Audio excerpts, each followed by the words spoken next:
we're in Easter and Passover, and I've seen a lot of people nationally worried about, well, I can't attend the service and that. It's not the service you attend, but the service you give to others that's important. So make sure your family's taken care of. Make sure that elderly neighbor who can't get out to the grocery store gets their groceries. Make sure we get our kids fed.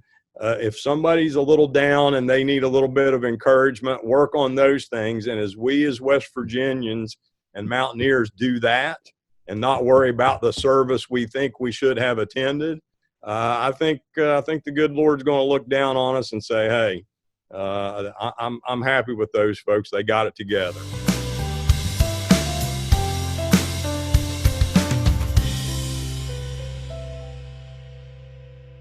Hello, I'm Alex Renn with Unleashed Tiger. I'm here with Major General James A. Hoyer, the Adjutant General, West Virginia. General, thanks for coming on the program. Absolutely. Glad to be with you. I know you've got a gazillion things going on in your schedule, and so I'm really grateful you took the time to chat with us. I know things have been really frenetic, but we've kind of maybe settled in a little bit in terms of guidelines and regulations. Are there anything you'd want to highlight in regard to COVID-19? And I know some counties have maybe some more guidelines or restrictions or regulations than others, but can you highlight a little bit just generally what we're asking the citizens of West Virginia to do right now? Yeah, so I think it's important to understand that we're trying to give as much flexibility to folks as we can while understanding that the governor, the team that's supporting him with the technical expertise didn't take lightly any of this. If you look at how we're trending based on the demographic of the vulnerability of our population, which several national studies show we have probably per capita the most vulnerable population, but based on the things we're doing, we're trending really well. We don't want to get into position like some of these major cities are going to see and other hotspots around the country. So what I would say is I'd ask citizens of the state of West Virginia to be patient with us, to heed the guidelines, to do the things we're asking them to do. We're doing this in the best interest of protecting the population of the state of West Virginia. And I know it's confusing at times, and a pandemic by its nature is going to be confusing, particularly when it's a worldwide pandemic event. So I just ask people, when you have a question, ask questions. Ask your local health department. Send a message to us on our GUARD page. Through you, ask questions, and we'll try to get people as much information as we possibly can. Yeah, it's a really good point. We've all seen the clips of maybe a football player running down the field to a touchdown and celebrating a little too early and dropping the ball before he gets to the end zone. We're doing well. But boy, I'd hate to drop the ball early. Dr. Clay Marsh uses the same football analogy, and he says, "Hey, we're up by 2 touchdowns, and it's almost the end of the first quarter." But people need to understand that if you go back and look at the history of pandemics and 1918, and you look at those 2 major flu events that occurred in the 50s and throughout I think the 70s, if we let our foot off the gas and we don't understand culturally, we're going to have to change some things. We could be in an even worse spike, as we've seen in some countries where it came back in the second wave. It actually spiked even higher than it did in the first wave. That's a really good point. Are there any rumors or misunderstandings that are really kind of common that you'd like to set straight now while we've got you on the line? Yeah, one of them is there are groups out there on the internet that like to float this idea of the Stafford Act as being invoked, and it means that the Guard's going to go into this law enforcement role. Understand that every time there's a federal emergency declaration, the Stafford Act is in place. So that's a misnomer. And number 2, the most important job that the Guard can do right now in West Virginia and nationally is those support roles to other agencies. And the other thing I tell folks is I've got a lot of confidence in West Virginians that they're always going to do the right thing. So I don't think there's going to be any need for the National Guard to be out on the streets and enforcing curfews and things like that.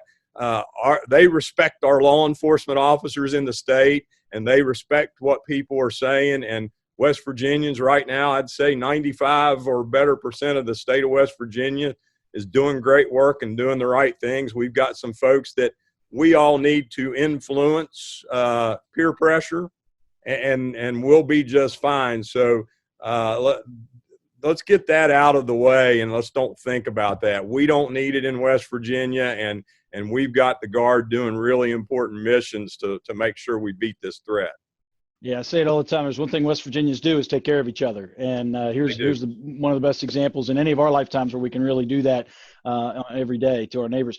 To the point you made about the Guard's role, and I don't mean this in disrespect, but you guys are almost like West Virginia's duct tape. It's like, oh yeah, we have a problem, let's fix it. Let's call in the Guard. Let's call in the Guard. And so when I look at the role going on right now, I mean, obviously floods and those things, but right now you guys are everywhere. So can you just share a little bit about what role the Guard is playing in our response to this pandemic? Yeah, so logistics support, and we're focused on that piece and getting PPE and being innovative, and we're going to start making our own PPE because there's not just a national shortage, there's a global shortage of PPE. Right. So we're going to try to be innovative, and maybe as we get what we need and make what we need, maybe we can help supply other people and create new opportunities for West Virginia. So we're doing that logistics piece, what we call stabilization of population, which is helping make sure the kids that need the food related to those who are on free lunch and free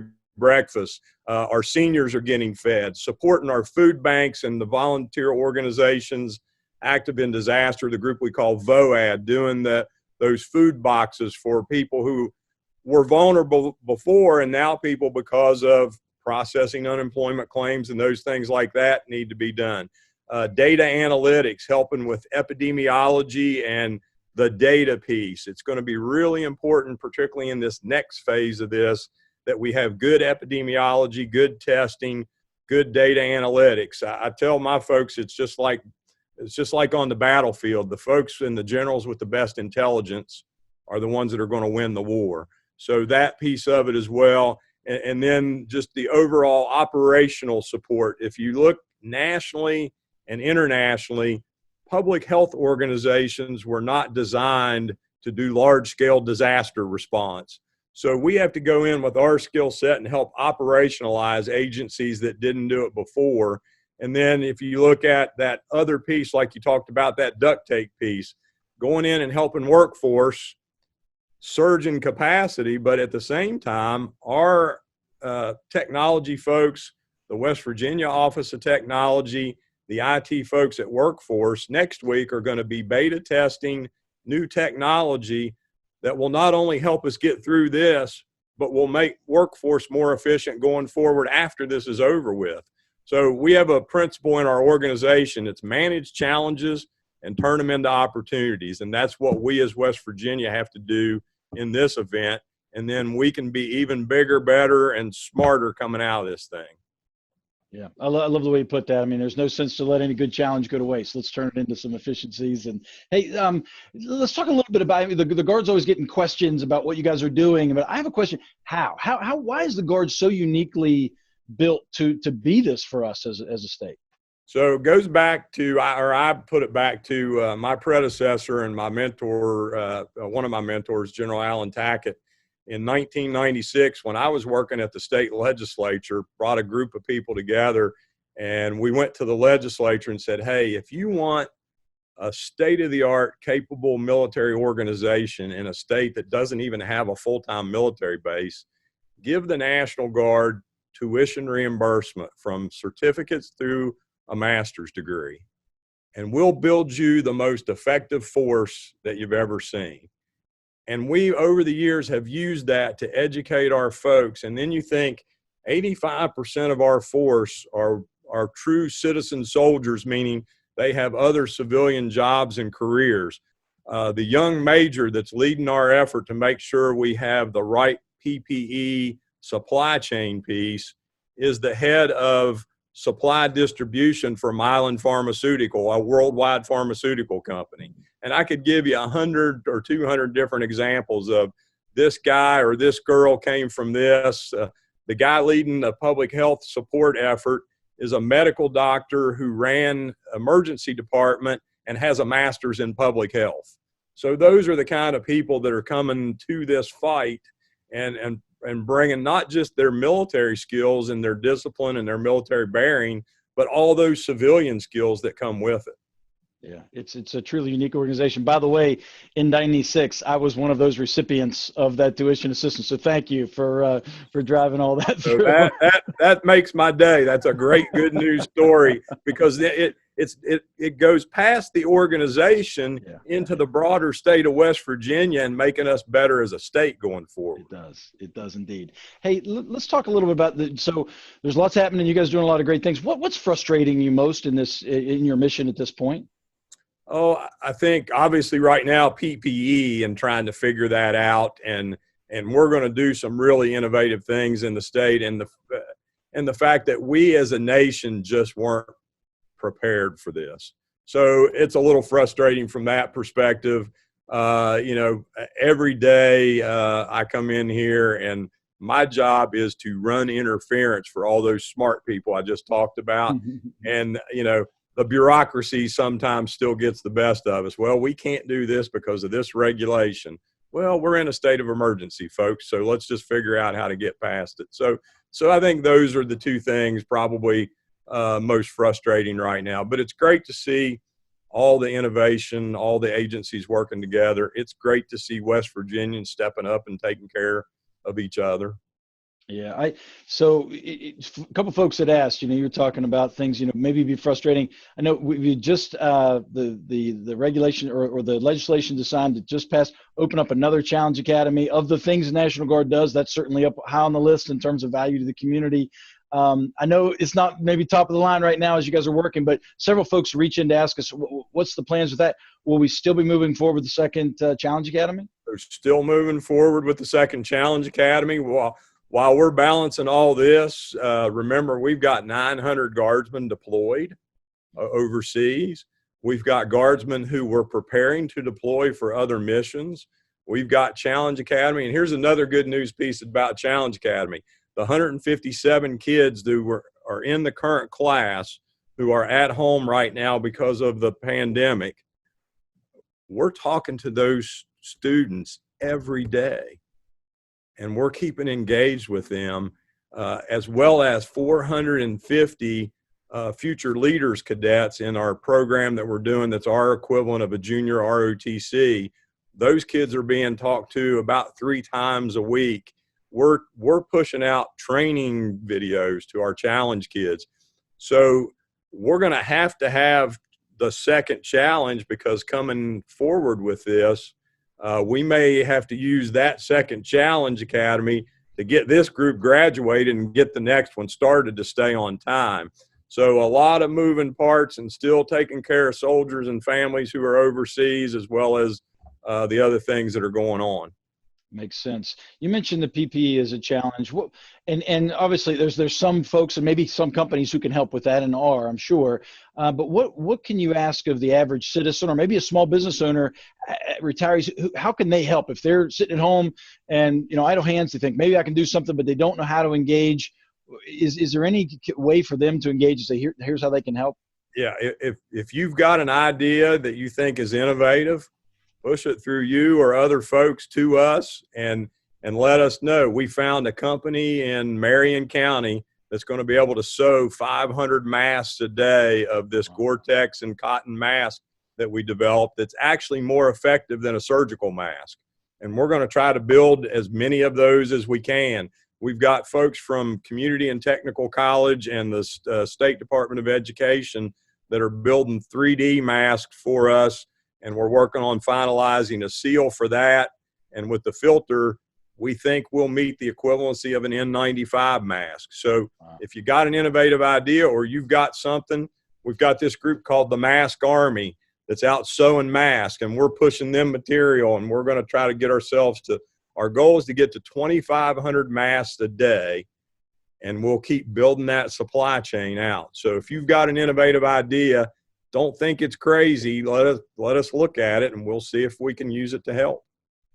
I'll tell you, you never ask for these kind of events, but growing up, I used to think the Greatest Generation and the World War II effort and those things, would we ever be able to rise up to that level? And you see these kind of things happen. It's really encouraging for me anyway.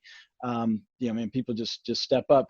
I know a lot of the questions to you are about the effort and the challenges and all those things, but how are you doing, man? I mean, what are things that you're doing to make sure you're healthy and well and keep going? So, trying to keep on some kind of PT schedule and keep that opportunity to clear my head and keep focused. I tell you that I'm like everybody else in this organization. I've got a wife at home who's an emergency room nurse by trade and now a nursing instructor. And her primary responsibility is to keep me focused, keep my head straight, and make sure I stay healthy. So those families behind all these people are exceptionally important, and they're sacrificing a lot. And we got to remember the 900 families of those deployed folks, as well as the 585 who are on duty now. So you use that family focus, and I'm lucky my wife's been through this a lot, and she knows how to keep me straight and when I might be pushing a little too hard and where to dial back. Nice. It's good you ever do that. It's hard to do sometimes. I have just a question in general. And you mentioned, we'll take this opportunity to improve going forward. And I always just like, what are some silver linings? What are some positives? I mean, it's a horrible pandemic. It's killing people. Obviously, it's shut down economies around the world. But what are some positives that we can take from this thing? So I think we're going to see some unique things come out of what we're doing with PPE that will make us a national leader. If you've heard before of this initiative, we, the Guard at West Virginia University and Commerce and others were working called Virgin Hyperloop One, the high-speed train concept. We're still in competition for that right now. So coming out of this, I think we'll be more innovative. We'll be more coalesced as a community of West Virginians, taking care of each other. And I think that will make us better as a state. And if we're smart, we'll position ourselves. And, I told the folks in the staff meeting this morning, one of the things I wanted to leave folks with, and one of my doctors, John Wiles, helped me kind of summarize this. We're in Easter and Passover, and I've seen a lot of people nationally worried about, well, I can't attend the service and that.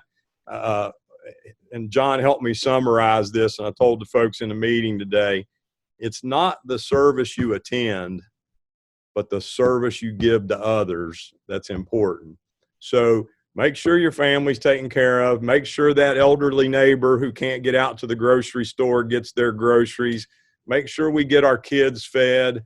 If somebody's a little down and they need a little bit of encouragement, work on those things. And as we as West Virginians and Mountaineers do that and not worry about the service we think we should have attended, I think the good Lord's going to look down on us and say, hey, I'm happy with those folks. They got it together. That's well said. Major General James A. Hoyer, West Virginia Adjutant General.